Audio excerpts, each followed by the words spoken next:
Hello, good afternoon, good morning. You are in Ines Pires Talks.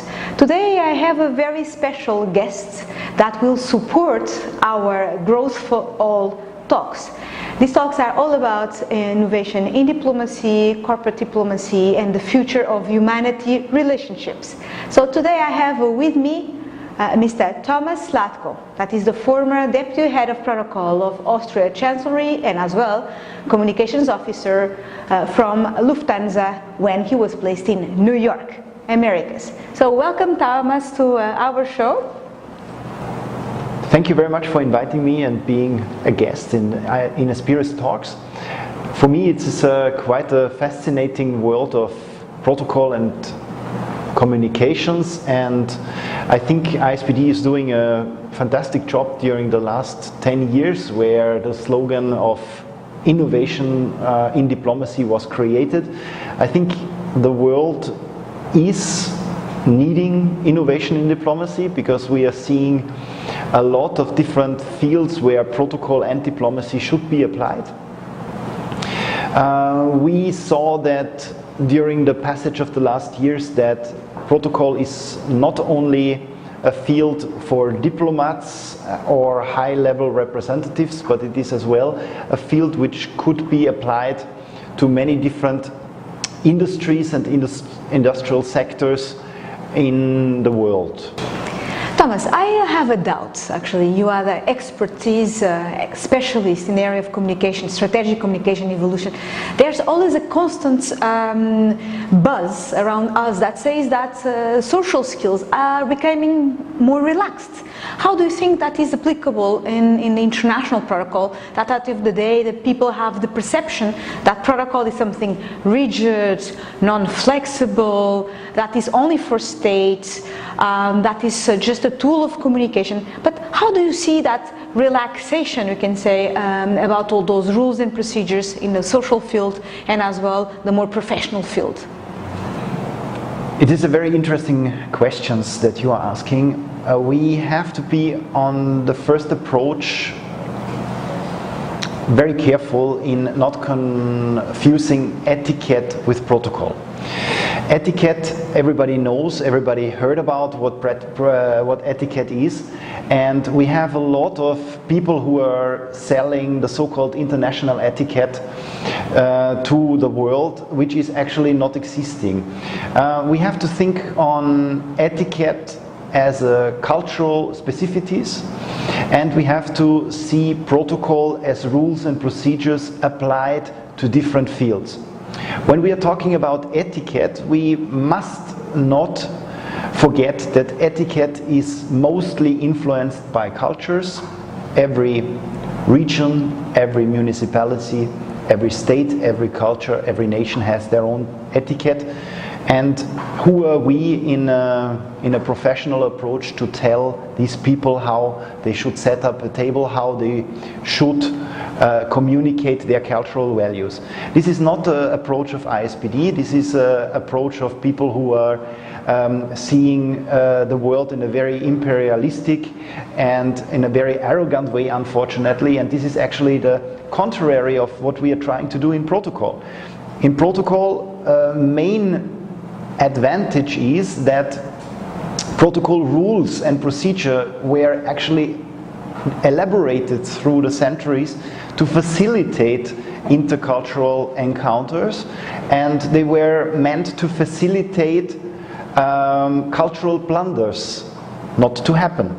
So that means that if we are simply reducing protocol to etiquette, which is not part of the protocol, we are missing one very important feature, that protocol is actually there to facilitate the encounter. When we are following rules and procedures, this could be in a state level, this could be in the corporate level, we have to see that when we are following these procedures, we would like to be, for example, very good hosts, we would like to be the best representatives of our company, of our nations and so on.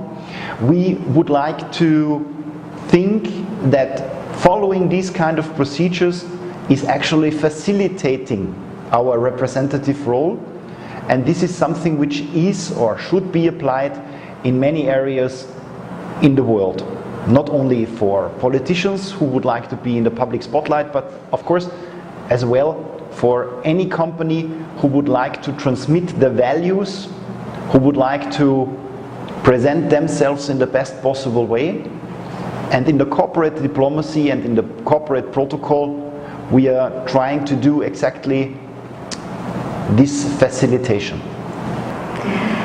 It's very interesting what you just said, because one of the main ideas behind the Innovation in Diplomacy Network, that is the global community that I am presiding, is a non-profit that I'm presiding. It's actually to create the added value. What is the added value from external affairs, corporate affairs, towards the public in general.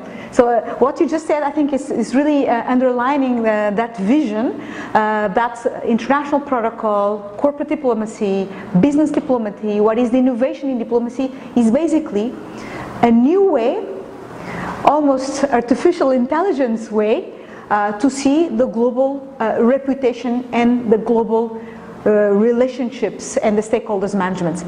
So to finalize our interview and to finalize what I would like to ask you, what is your opinion in the future of growth? Ines Pires talks is all about the future of growth for all humans, all professional, all protocol, all stakeholders management, business development. What for you is the future of growth for all in the field of the interactions, of the human relations interactions, knowing that it's going to be less and less face-to-face? Because if you think, well, we are now encountering innovation in diplomacy, a head of state, through a platform that you don't find themselves anymore face-to-face. So what is for you the growth in that aspect, the face-to-face encounters? How is the future of protocol for you? It is a very interesting question indeed. The fact is that, of course, we cannot predict and look into the future. We can only think from our experience what we could see in the future. Maybe I start to responding these questions what we saw in the last 10 years. And in the last 10 years we saw that indeed the technology of real-time communication was having an immense impact on every working field and on an immense impact, especially in the field of relationship management. This had effects then, of course, as well to the world of event organization, everything related to the field of protocol as well. And I think protocol has to be in a certain way innovative in the future to stay on the pulse of time, to facilitate in future even more the interaction, which is going to be more human interaction again. What we are seeing for sure is that probably the whole scenario of the so-called social media is going to have a declination in terms of importance in spreading certain messages. What we are observing is that the interaction between human beings, what was in the beginning the social media, is getting more into fields where the communication is more group-based and not so much spread to everyone anymore.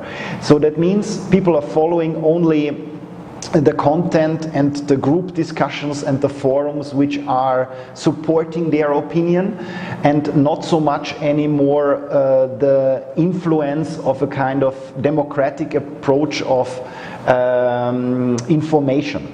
We are facing big challenges in the future of how we are dealing with fake news, how we are dealing with information, what is actually relevant information for us.